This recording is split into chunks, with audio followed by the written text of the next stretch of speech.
Environment motion डाला गया था, जो एक बहुत गंभीर विषय है, गंभीर मामला है, जो मैं समझता हूँ सबसे बड़ा घोटाला है माइनिंग का डाडम में। वहाँ 5 आदमी की डेथ भी हुई, 5 लेबर्स की, और उसके बाद मैं वहाँ स्वयं गया था। वहाँ कई चीज़ें ऐसी देखने को मिली कि जिस बेदर्दी से वहाँ पैसे के लालच में, जिस बेदर्दी से धज्जियाँ उड़ाई गई हैं आपके एनवायरनमेंट की, नॉर्म्स की, तो कोई ये नहीं है कि छोटा एक काम हो और या एक दिन में किया हो। इसी वास्ते बहुत सारी चर्चाएं हुई, सबने अपने अपना विचार रखा, एक दूसरे पर उंगलियां उठी। तो मैंने वहाँ जब मैं गया था भिवानी डाडम में, उस समय भी एक ही मांग मैंने रखी थी अपनी पार्टी की तरफ से, भाई इसकी सीबीआई की जांच करवाई जाए, हाई कोर्ट के जज के से प्रोविजन में की जाए। लेकिन आज जो है इस किस्म का कोई आश्वासन नहीं मिला हमारे को, क्योंकि ये जो है डीप रूटेड करप्शन है, डीप रूटेड कॉन्स्पिरेसी है। खाली छोटे मोटी मछली को फंसाने के अलावा और कोई एक्शन हुआ नहीं। कभी SIT बनाते हैं, कभी, लेकिन उसका नतीजा नहीं, इसका नतीजा सही नहीं निकल सकता है। जब दूध का दूध पानी, हमारे को भी और प्रदेश के लोग इस बात को जानना चाहते हैं, इसमें सच्चाई क्या है। दूध का दूध पानी का पानी हो, और प्रदेश को भी फायदा होगा कि CBI की इंक्वायरी की जाए। ये तथ्य है और हमारी पुरजोर फिर से मांग है इसमें CBI की जांच की जाए, ताकि सारी बातें शुरू से ले आखिर तक उभर के आए भी कौन दोषी है। कैसे जो पहाड़ है 90 डिग्री का कैसे काटा, कोई बेंचेस नहीं बने। ये नियम है कि पहाड़ को जब काटते हो तो बेंचेस बनती है उसमें, और बेंचेस का एक बेंच से दूसरी बेंच का डिस्टेंस 6 या 7 मीटर से ज़्यादा नहीं होना चाहिए। यहाँ तो मतलब 500 फुट होगा, 600 फुट होगा, पता नहीं कितना है, ऊपर से लेकर नीचे तक बिल्कुल 90 डिग्री में काटा गया हुआ है। और नीचे पानी की तह तक, जहाँ वाटर टेबल जो पानी इनको निकालना चाहिए वो भी नहीं, और नीचे उसका तो उसमें लेवल पे बहुत गहराई गई हुई है। और इस हिसाब से हिसाब लगाया जाए तो मतलब ये कम से कम हज़ारों करोड़ का घोटाला वहाँ मिलेगा। तो मैं उम्मीद करता हूँ, और फिर गवर्नमेंट को कहता हूँ, मुख्यमंत्री जी को भी कहा हमने हाउस में कि CBI की जांच तुरंत की जाए, ताकि दूध का दूध पानी का पानी।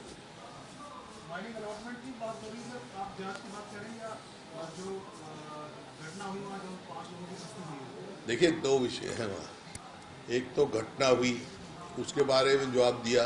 घटना क्यों हुई, घटना का कारण भी ये है कि सीधा पहाड़ 90 डिग्री पे काट दिया गया, लेकिन उसके साथ साथ वहाँ कितनी इलीगल माइनिंग हुई है और किसने की है, कहाँ तक उसके वो हैं। क्योंकि ये एक माइनिंग अफसर के ऊपर आप कर दोगे, छोटी मछली को पकड़ोगे, उससे नहीं। किसको संरक्षण देने के लिए सरकार CBI की इंक्वायरी नहीं कर रही है, सवाल इस बात का है। तो इससे मेरा यही है भाई CBI की इंक्वायरी तुरंत आदेश दिए जाए। CM साहब ने भी इंटरव्यू किया था और माइनिंग मिनिस्टर ने जो अपना जवाब दिया भी तो ज़्यादा सेटिस्फैक्टरी नहीं था उसमें। जो माइनिंग मिनिस्टर ने भी बोला अपने जवाब में कोई सेटिस्फैक्टरी इसमें आंसर नहीं मिला आपको। और CM ने भी कोई ज़्यादा आपको एश्योरेंस नहीं दी। अगर गवर्नमेंट कोई इंक्वायरी CBI वगैरह की हाई कोर्ट जज की मॉनिटर नहीं करती, तो कांग्रेस क्या कोई लीगल रिकोर्स करेगी? नहीं, हम तो पहले तो उम्मीद रखते हैं भाई हमारी मांग मानी जाएगी। जो कोई पर्सनल डिमांड थोड़ा ही है, it is in the interest of state. और जो ये घोटाला हो रहा है अगर और नहीं करते हैं तो इसका मतलब कहीं न कहीं दाल में काला है। साहब कह रहे हैं कि तीन जगह से अलग अलग जांच हम करा रहे हैं, सरकार की भी बहुत सी एजेंसियां हैं जिनसे जांच कराई जा सकती है। इस तरीके का एक बात उन्होंने सदन में पटल कर दी, इसको कैसे देखते हैं? ये तो NGT की भी कह रहे थे। NGT का तो एक काम नहीं है, NGT का तो देखना है एनवायरनमेंट, ये वो तो ट्रिब्यूनल है, ग्रीन ट्रिब्यूनल है। कोई फॉरेस्ट की ज़मीन ना ली हो, कोई मतलब दूसरे, वो तो इंटरम रिपोर्ट में तो दोषी ठहराया गया है ना, वो इंटरम रिपोर्ट में फाइनल रिपोर्ट उसकी आनी है, वो एक अलग विषय है।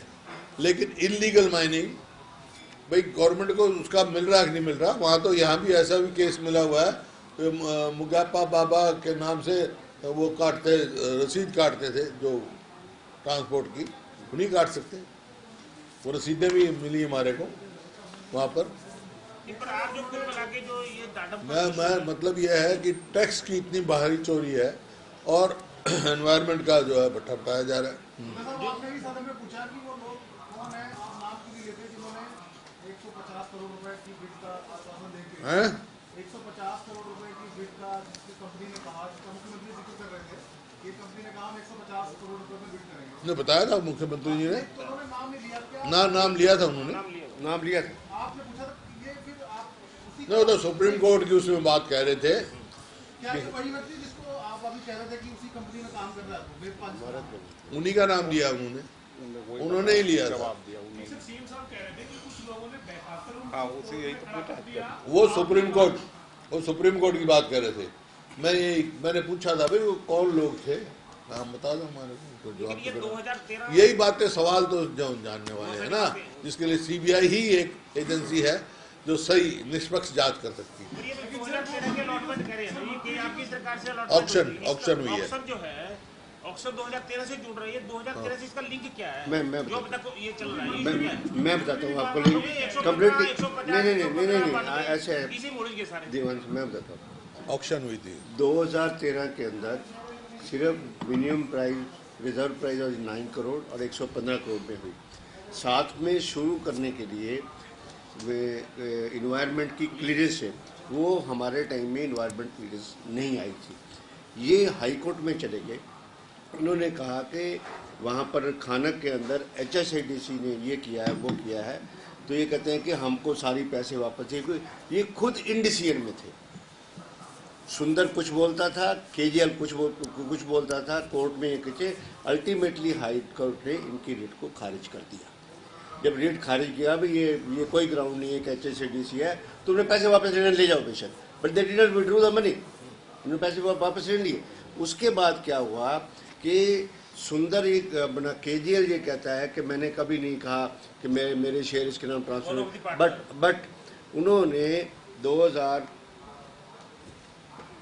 डेट बताता हूँ आपको,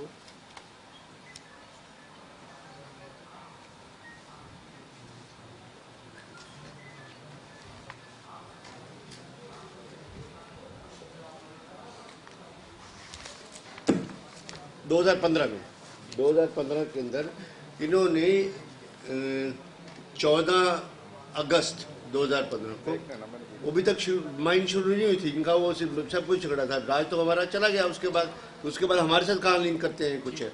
मुख्यमंत्री को इन्होंने दरखास्त दी, एप्लीकेशन दी, और उसके अंदर दोनों ने ज्वाइंटली किया, और साथ में ये कहा ज्वाइंटली उन्होंने इस बात के लिए कि 51% शेयर ऑफ द JKL वो हमारे हक में वो ट्रांसफ़र करने को तैयार है, और सुंदर को सारी की सारी लीज अब हो जाए। मुख्यमंत्री ने उस रिक्वेस्ट को कंसीड किया, लेटर लिखा, उनको एक्सेप्टेंस दी, सुंदर के नाम एक नया अलॉटमेंट लेटर इशू हुआ। उसके बाद कुछ लोग हाई कोर्ट में चले गए कि जो KGL जो सुंदर जो है वो टेक्निकल बिड और क्वालिफाई नहीं करता था, उसकी फेवर में आपने कैसे ट्रांसफ़र कर दी। हाई कोर्ट का रुख देखा, हाई कोर्ट का रुख देखने के बाद इन्होंने वो लेटर विड्रॉ कर दिया। दोनों बातें हुई हैं, पहले CM ने कंसेंट दी, तब उस सुंदर के नाम अलॉटमेंट लेटर हुआ, फिर उसके बाद ये, फिर उसके बाद अल्टीमेटली जब इन्होंने बेटा अल्टीमेटली फिर दोनों के नाम इकट्ठा इन्होंने आपस में करके इकट्ठा उसमें 2 वेंचर हो गया। जो भी सब कुछ इन्होंने किया वो बाद में किया, हमारा 2014 के बाद इन्होंने माइनिंग शुरू की, सब कुछ है। 2017 के अंदर जब ये इन्होंने विड्रॉ किया ना जी, उसके बाद ये लोग हाई कोर्ट में गए कि ये क्यों, हमारी जो पहले एक्सेप्टेंस थी सुंदर की क्यों विड्रॉ की। चीफ जस्टिस ने यहाँ पर फैसला किया कि वो विड्रॉ हो गया, हम जो टेक्निकली नहीं है, आप करना नहीं करना चाहते काम, तो 30 नवंबर 2017 तक आप इसको वाइंड अप कर दो, यू वाइंड अप करिए। उस ऑर्डर के खिलाफ ये सुंदर वाला सुप्रीम कोर्ट में गया और सुप्रीम कोर्ट ने वो ऑब्जर्वेशन दी। अब जो ऑब्जर्वेशन थी, जो मैंने हाउस में पढ़ी थी, अब जो 2007 के अंदर सबसे बड़ी फेवर जो सुंदर को इस सरकार ने की, 17 ने सरकार ने की कि उसको हर एक चीज के लिए क्लोजर प्लान होता है कि भाई तुम क्लोज करोगे, कितना तुमने काटा, कितना नहीं काटा, किस हिसाब से काटा, तुम इसको फिलअप करोगे। इनको ड्यूटी होती है कि जितना पहाड़, जितने खड्डे बनते हैं सबको फिल करने के लिए उसमें 10% ये कॉन्ट्रैक्टर से भी सरकार लेती है। चीज नहीं है तो सरकार खुद करती है। तो वो सुंदर का प्लान ही नहीं लिया, बिकॉज सुंदर के ऊपर इनका हाथ था, इनकी शर्ट थी। तो किस टाइम में सुंदर ने माइनिंग की या उसके अगले माइनिंग की? माइनिंग तो दोनों ने लीगल की। और सबसे बड़ी जो फैक्ट की बात है, हम रेवेन्यू लॉस को क्यों कहते हैं, किस हिसाब से कहते हैं? 78 मीटर, वैसे तो पता क्या इन्होंने काफ़ी कन्फ्यूजन दी हुआ है, माइनिंग डिपार्टमेंट ने भी कोई क्लियर नहीं लिखा हुआ कि 70, उससे भी कम बनता है एक्चुअली। HICDC सिर्फ 42 मीटर तक कर रही है आफ्टर, वो भी तो सरकार की एजेंसी है। एनी हाउ 78 मीटर तक ये प्लान सेंक्शन हो गया कि 78 मीटर सेंक्शन, और NGT ने कहा कि 109 मीटर तक हमने मापा है, वहाँ पर है, और वो भी एक जगह पे, बाकी जगह वो गई भी नहीं, उसे ही फालतू है।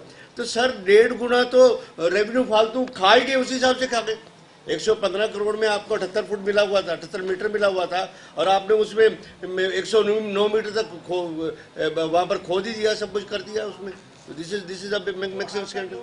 आम लोग को प्रस्ताव में लिखा था 92 करोड़ में दिया। हाँ जी, उसमें भी आता, उसमें 2017 के अंदर जब सुंदर चला गया, सुंदर ने कोई भी क्लोजर प्लान रिकॉर्ड के अंदर नहीं दिया, क्योंकि ये सुंदर से भी इनकी सेटिंग होगी, कहीं ना कहीं होगी। आप कौन सा सवाल पूछ रहे थे? 92 करोड़, फिर 115 पहले 115 करोड़ था। इन्होंने इसको गोवर्धन को वही बीड, वही सारा कुछ के 92 करोड़ में आउट कर दिया। ये मेरा पॉइंट था। चीफ मिनिस्टर को कोई आया ही नहीं, कोई तो 20% किसमें सीएम साहब का ये कहना था कि भी 2015 में कोई आया नहीं, तो रेवेन्यू लॉस तो है ना, सवाल इस बात का नहीं है। वो तो ये कह रहे भाई आया नहीं कोई, वो तो मोनोपलाइज हो जाती है, सब मिल जाता है। लेकिन सवाल इस बात का है कि डाडम और खानक साथ साथ है, खानक HICDC के पास है, उसको क्यों नहीं चला रहे? उसको चला देंगे तो मतलब लोगों को सस्ता मिलेगा और ज़्यादा काम आएगा, उसमें हेरा फेरी भी नहीं होगी। उसको तो चला नहीं रहे HICDC से। सवाल इस बात का है। और इस बात की ये सवाल भी पूछा कि अवैध माइनिंग हो रही है या नहीं हो रही है, इसको लेकर के कोई सेटिस्फैक्टरी कोई जवाब नहीं आया। कोई जवाब ये आया जहाँ पे आपके फैक्ट तो साफ बता रहे हैं, बता साइट, हाँ नहीं, एक बात हो रही है। जब हुड्डा साहब वहाँ पर जनवरी के में अंदर गए थे, आप पत्रकार भी वहाँ पर थे ना, इतना भय का माहौल था वहाँ पर, और इतना डरावना माहौल था कि हमारे को भी डर लग रहा था वहाँ पर। इस हिसाब से नीचे आदमी झांक नहीं सकता था, जितना नीचे तक उन्होंने पहाड़ सब खोदा हुआ। जो टर्म्स ऑफ रेफरेंस चाहते हैं, एक तो ये कि ये कैसे, एक तो इलीगल माइनिंग हुई जो ज्यादा हुई, एक तो ये एक अलॉटमेंट का भी है उसमें। देखिए मेरा हमारा ये इलीगल माइनिंग का ऑक्शन हुई है, उसमें वो सारे पॉइंट उसमें आ जाए, कवर हो जाए, और कितना बनता था, कितना टैक्स चोरी हुआ, सरकार को कितना नुकसान हुआ, कितना वो खोद सकते थे और कितना ज़्यादा खोद दिया, कहाँ खोद दिया। एक साइड की बात नहीं है, पूरे उसकी एरिया की बात है।